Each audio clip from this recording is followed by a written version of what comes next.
जी अस्सलाम वालेकुम स्टूडेंट्स। आपका सब्जेक्ट है जी taxation management.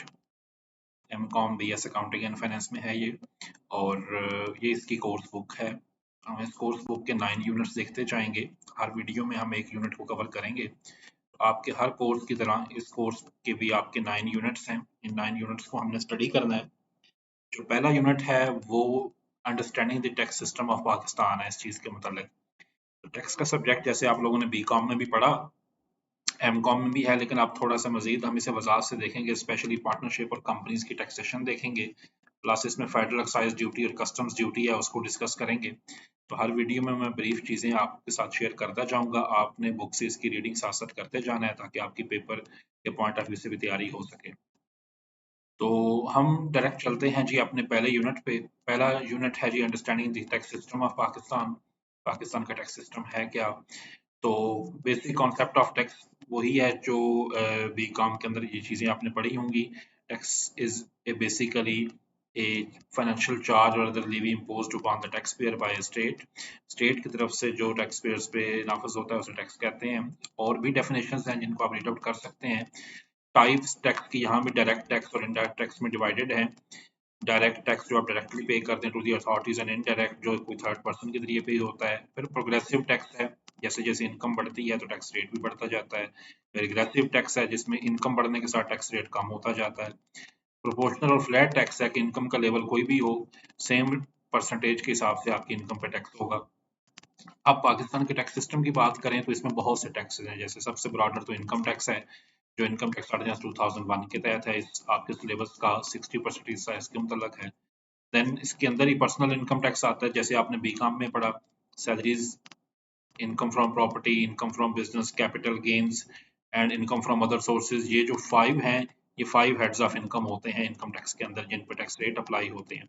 Then there is income tax on companies, जो कंपनीज पे अप्लाई होता है। इस तरह कस्टम्स ड्यूटी है, जो चीज़ भी पाकिस्तान के बॉर्डर्स के अंदर आती है तो एक खास रेट के हिसाब से उस पर कस्टम्स ड्यूटी नाफिज होती है। Then there is federal excise duty just like the sale tax, जो किसी भी चीज़ की रिटेल प्राइस में ऐड करके चार्ज की जाती है कंज्यूमर्स को। और सेल्स टैक्स का तो आपको पता है, रिटेल प्राइस प्लस जीएसटी में जितनी कंज्यूमर गुड्स हैं उन पे मुख्तलिफ रेट से अप्लाई होता है। ये तो फेडरल टैक्सेस हो गया। इस तरह बहुत से प्रोविंशियल टैक्सेस हैं जिनमें प्रॉपर्टी की टैक्सेस हैं, सेल्स टैक्स ऑन सर्विसेज है, या टोकन टैक्सेस हैं। तो सूबों के अपने टैक्सेस हैं। एडम स्मिथ के प्रिंसिपल्स ऑफ टैक्सेशन आपने बीकॉम में भी पढ़े होंगे। यहाँ भी उनको क्विकली देख लें। जैसे कैनन ऑफ इक्विटी है ताकि सब पे इक्वल टैक्स अप्लाई हो। कैनन ऑफ सर्टेनिटी है, लोगों को पता हो कि हमारे ऊपर कितना टैक्स नाफिज होगा। कैनन ऑफ कन्वीनियंस है, लोगों को पे करने में आसानी हो। और कैनन ऑफ इकोनॉमी है, टैक्स कलेक्शन की एक्सरसाइज आसानी से हो। So what is the role of tax in society. Tax का सोसाइटी में क्या रोल है। नंबर 1 रोल तो ये, इससे इक्वलिटी एस्टेब्लिश होती है, वेल्थ सर्कुलेट होती है। नंबर 3 पॉवर्टी में कमी लाई जा सकती है। डेमोक्रेटिक अवेयरनेस इंक्रीज होती है। नंबर 4 और 5 कल्चरल और इंफ्रास्ट्रक्चर एक्टिविटीज को रोक दिया जा सकता है। पांचवा टॉपिक जिस यूनिट में है फेडरल बजट और टैक्सेस हैं। 2017-18 के डिस्कस किए गए हैं, लेकिन मैं पैटर्न आपको समझा देता हूँ। आपके करंट टैक्स ईयर में भी 2023-24 के में भी इसी पैटर्न पे ही होते हैं। बजट 3 तरह के हो सकते हैं। एक होता है बैलेंस बजट जिसमें रेवेन्यू एक्सपेंडिचर बराबर हो जाए। दूसरा होता है डेफिसिट बजट जिसमें अखराजात ज़्यादा और रेवेन्यू कम हो। और तीसरा होता है सरप्लस जिसमें गवर्नमेंट रिसीट्स एक्सपेंडिचर से ज़्यादा हों।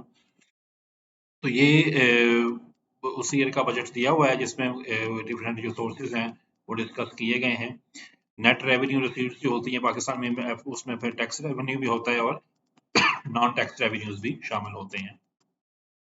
टैक्स रेवेन्यू की फर्दर क्लासिफिकेशन दी जाती है। डायरेक्ट टैक्सेस कितने हैं, income tax, worker welfare fund, और इस तरह indirect taxes, sale tax, FAD, customs duty और अदर टैक्सेस। तो हमारा जब भी बजट गवर्नमेंट का पेश होता है असेंबली के अंदर, तो उसके अंदर इन्हीं की तफसीलात हर साल दी जाती हैं और उन्हीं टैक्सेस की रेट्स में और इनके डिफरेंट टारगेट्स में रद्द-बदल होता है।